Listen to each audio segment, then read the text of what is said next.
A very warm welcome to Roots and Wings Iwachu. One thing about us, we normally explore into lives of Rwandans living from other countries, but also from people from other countries who just chose Rwanda as their homeland, as their second homeland.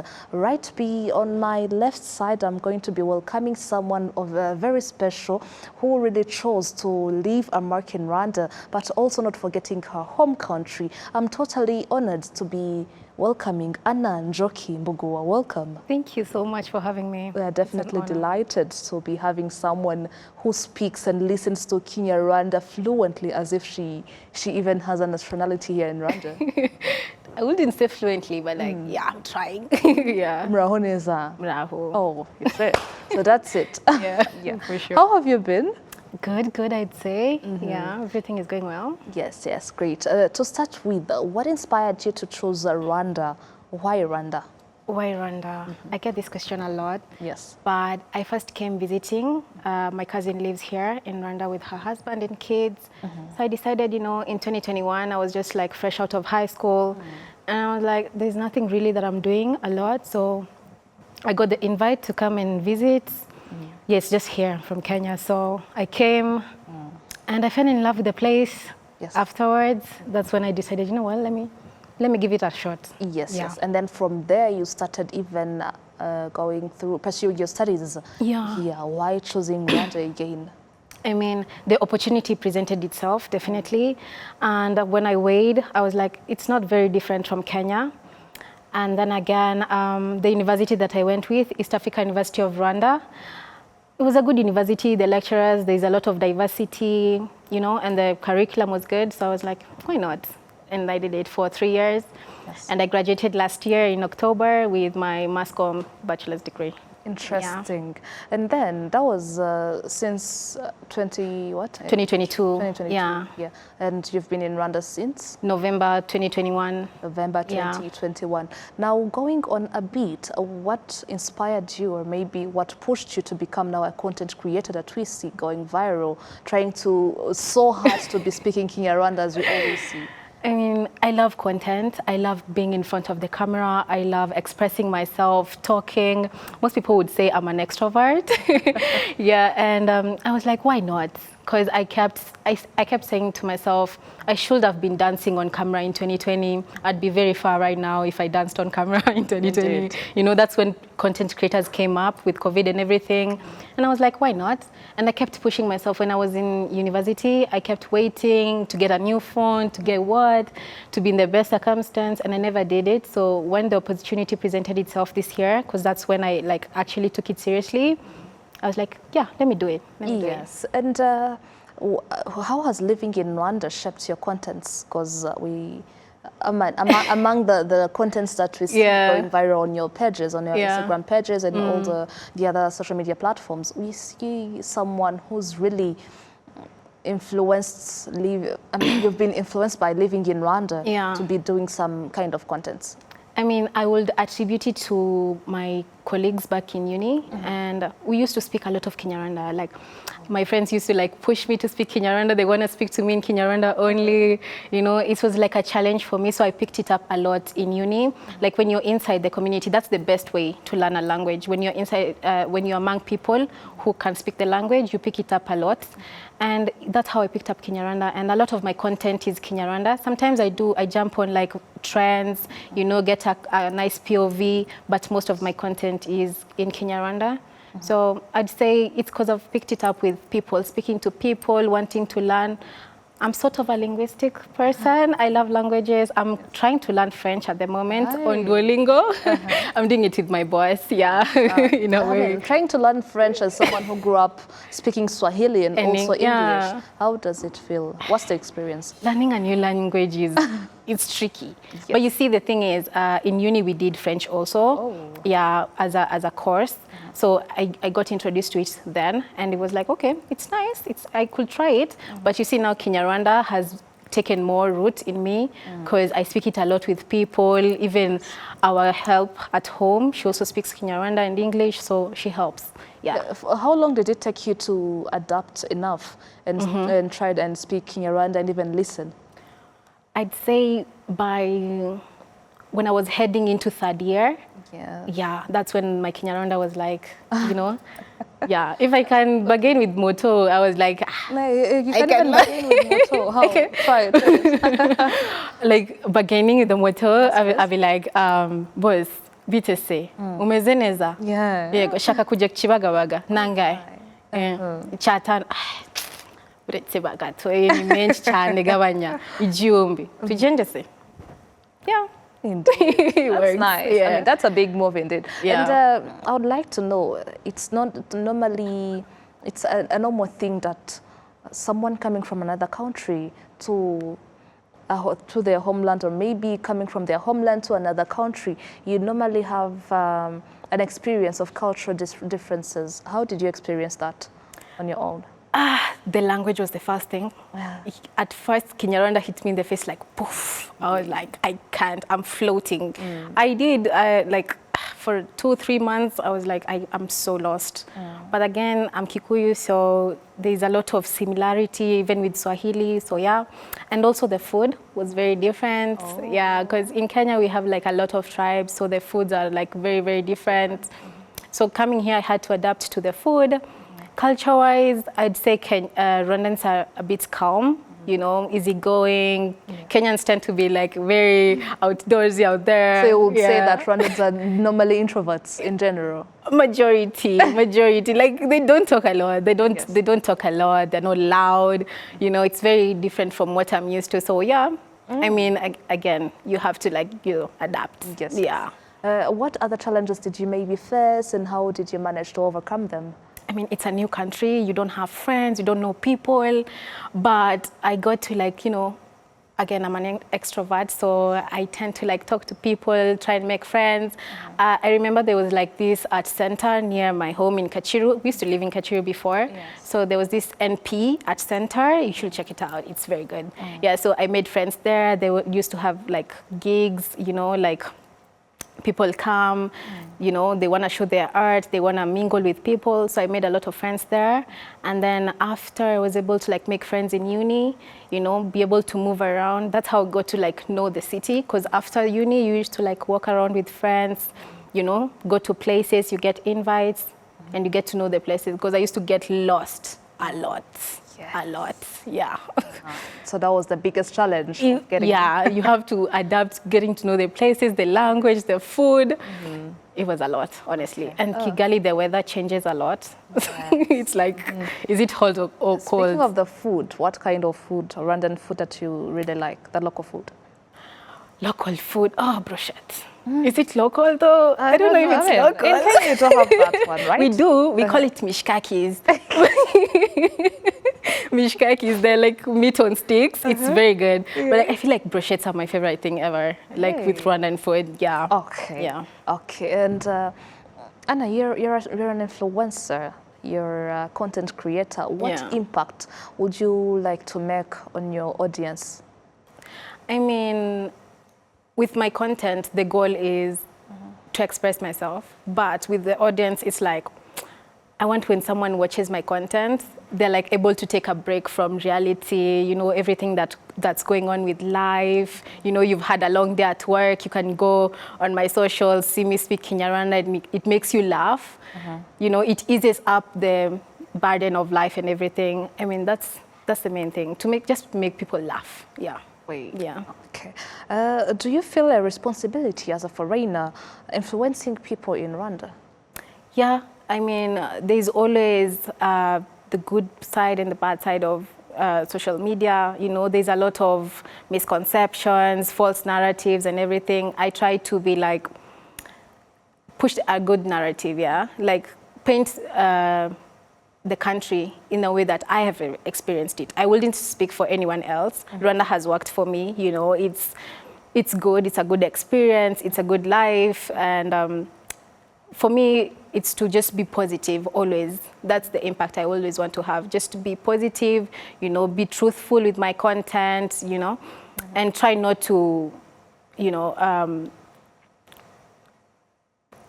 not go into stuff that, you know, really doesn't concern me. Yes, You know, you have to always be, as a foreigner, man, you have to stay in your lane. I mean, everywhere you go, you have to stay in your lane. Really? Yeah. I mean, you already felt at home since Yeah. you now know the language. What's the most thing that you like about Rwanda?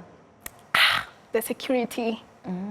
I mean, people take it, this is maybe cliche to some people when I say security or like cleanliness, but like, as a woman in this day and age, you know, we've been talking about femicide, we've been talking about insecurity, you know, but when I'm in Rwanda, I feel it's very safe. You can be able to go home whatever time if you've been outside. You know, if you're walking on the street, I don't have to keep peeking behind me to see who's walking behind me. Like there's cops on the road.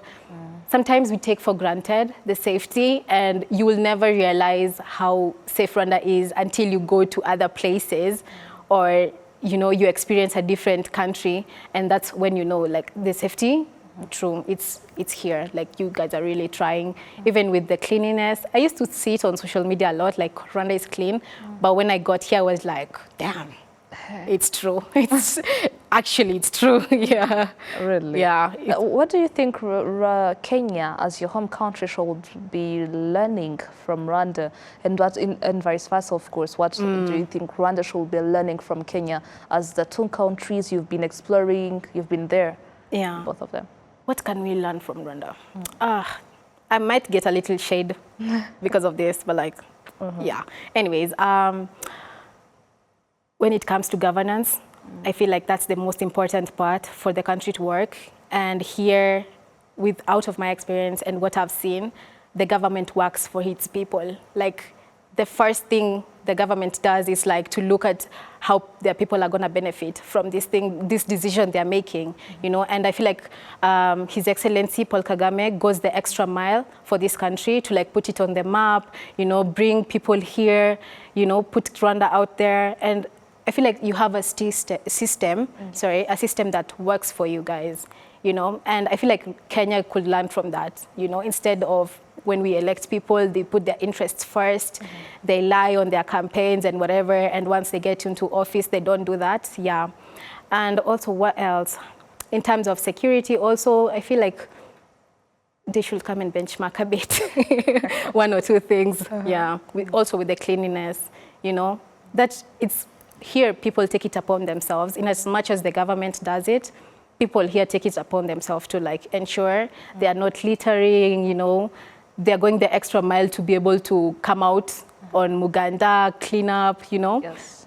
In Kenya, we don't do that. Oh, you don't have we don't. I mean, the community work. I mean, some people take it upon themselves to like, you know, organize, people pick up trash, whatever. But we don't have like a set system like the way here we have Umuganda. No. Oh, yeah. Okay. And then what Rwanda should be learning from Kenya? What should Rwanda learn from Kenya? The only thing, maybe customer service. I don't know. I've not had a very, very good experience with customer service here. Yeah, but like I feel like it could be better. Yeah, really? Okay. They could pick up. Is it in restaurants, in restaurants, saloons, in places? In restaurants mostly. Yeah, in restaurants mostly. Yeah. I mean, we should learn. We will work on that actually. Yeah. I'm going to be asking my director to be giving us a short video of you know, trying to learn Kinyarwanda, speaking Kinyarwanda, because you're not learning. Yeah. You're no longer a learner. Yeah. We're going to have a short break while watching Anandro Kimbugua trying to speak Kinyarwanda fluently all the way from Kenya. Yeah. We'll be right back. Version of how Kinyarwanda sounds to me, but I can actually speak some Kinyarwanda. Oui, ndakumva. Yego, ninjoki. Ngwichi? Oya? Oya, bireki. Yego. Uzaza ryari?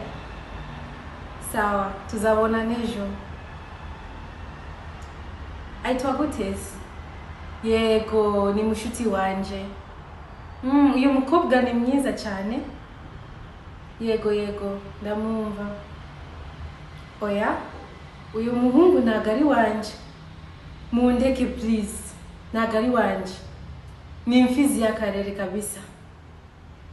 Avuze nguki? Oya. bireke please. Yego ndi mu rugo. Nje guteka ibiryo. Ushaka iki? Oya. Nje kuryama uyu munsi nago nzaza. Yego. Ni mama wanje na papa wanje mambwiye. Yego. Oya. Nago ufite akazi uyu munsi. Nje kuryama. Ku muhanda?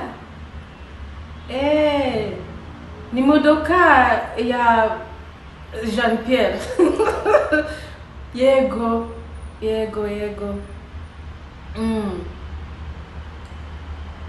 Mwichi? Tuzavugana ejo. Turi hamwe. Murakoze cyane. Oya. Kandi nabishoboka. Nabikunze.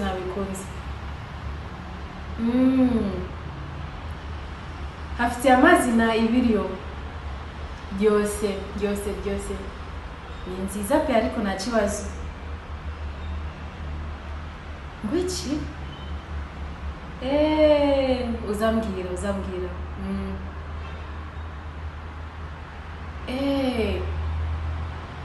Hehe.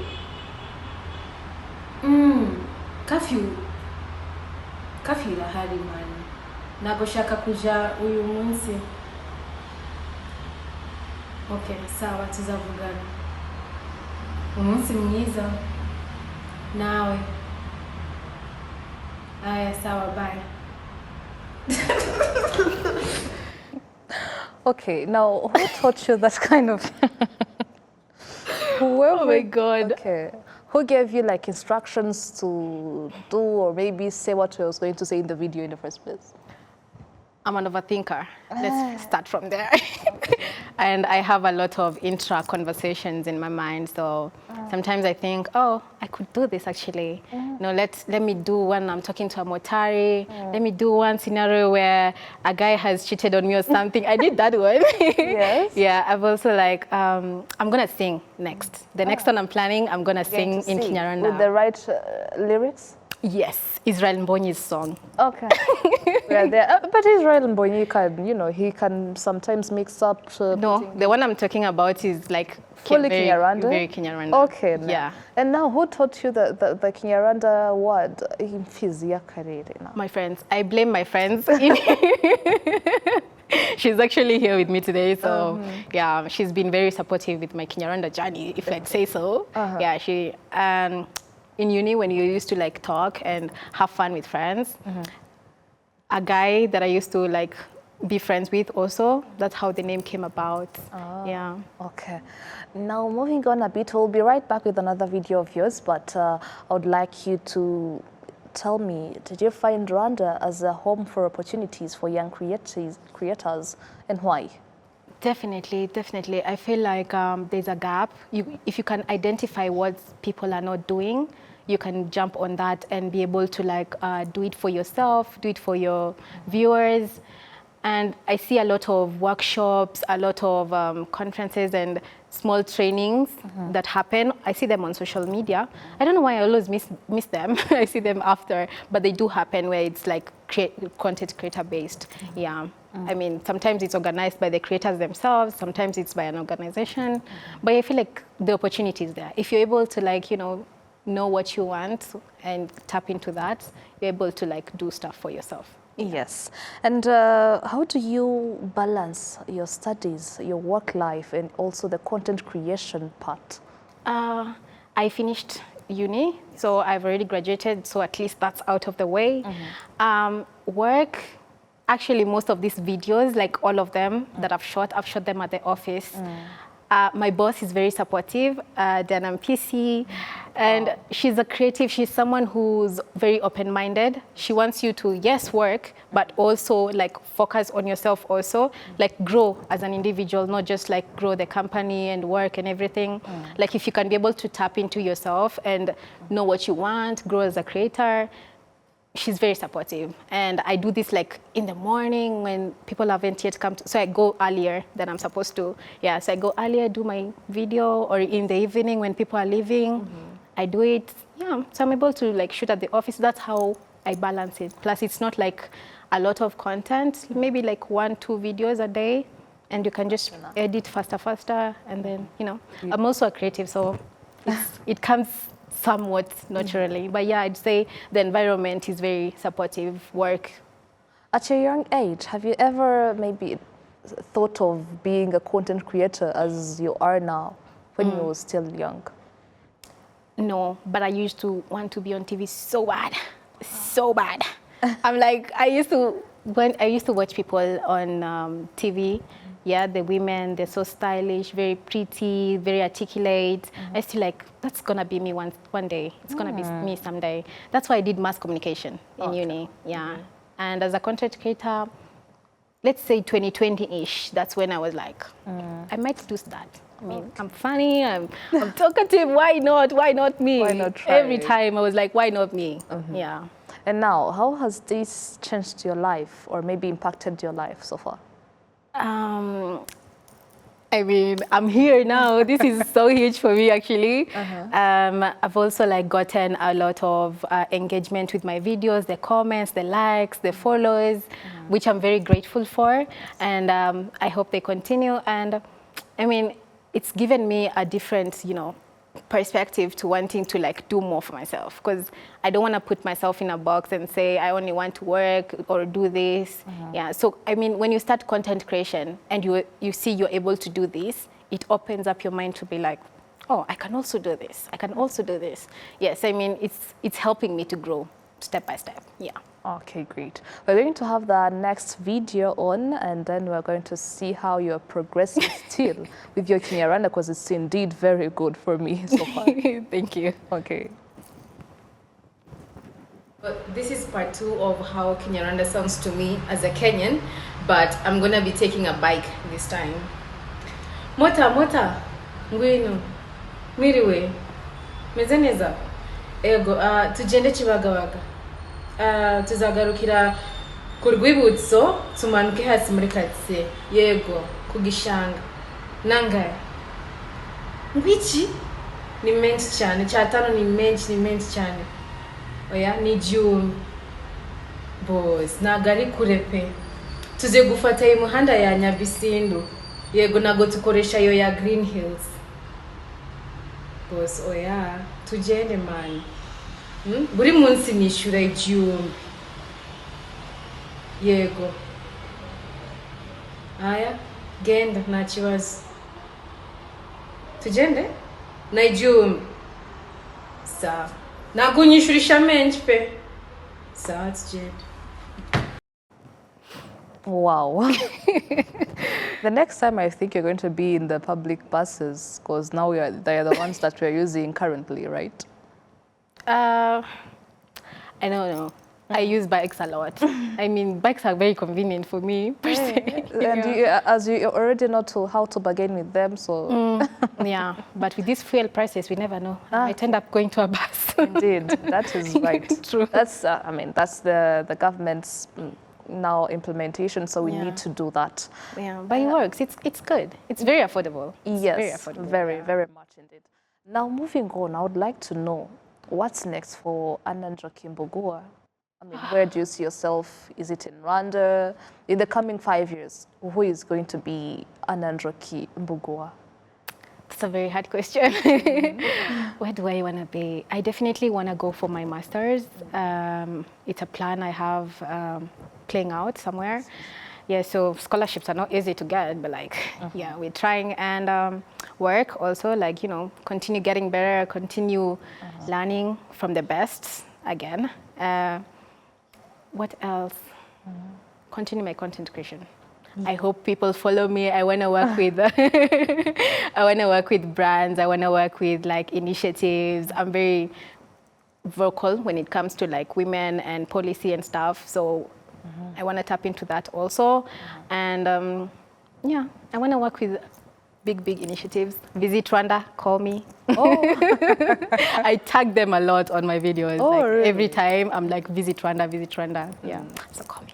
Yeah. It's okay. Now, speaking of your masters, you'd like to pursue your master's degree, but we know actually Kenya is really well known here in Rwanda with the education.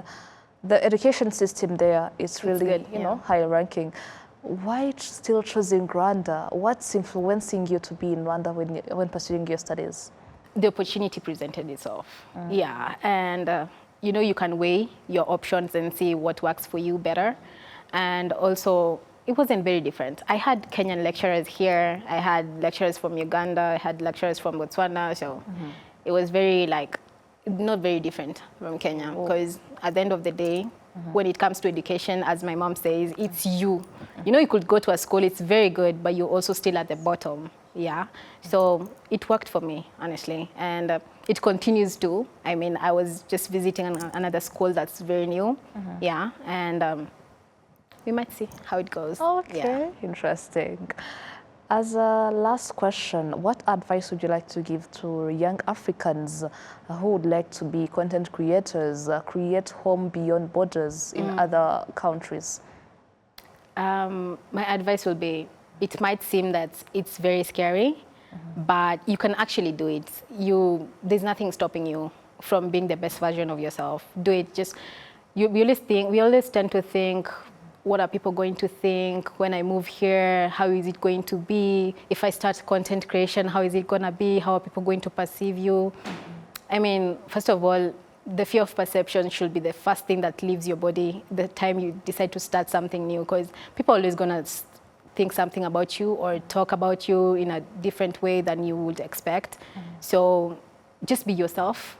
I mean, be yourself, be true to yourself, you know, take opportunities, present themselves every time. I won't say once in our lifetime, no. Opportunities, they keep coming. If you don't do this, you will do this other thing next time. So, you know, just do it. You know, whatever you're afraid of, I used to be so afraid when I was starting like content creation and putting my stuff out there. I used to be so scared of what people are going to think, what my friends are going to think. But look at me now, like... It's working. It's working. It's nice. It's fun. It's not stressful. Yeah, so just do it. I mean, Thank you very much, Anna, for your time, for coming in Roots and Wings Iwacho, and we hope that for the next time also you're going to be having you, of course. Yeah, thank you so much for having me. This is such an honor. Okay, thank you so much. That was Anna Njoki Mbugua from Kenya and now in Rwanda, creating and also having a mark here in Rwanda as someone from another country. My name is Enora Gladys Awatoni, and I'll be right back in Roots and Wings Iwacho for the next episode. Thank you so much.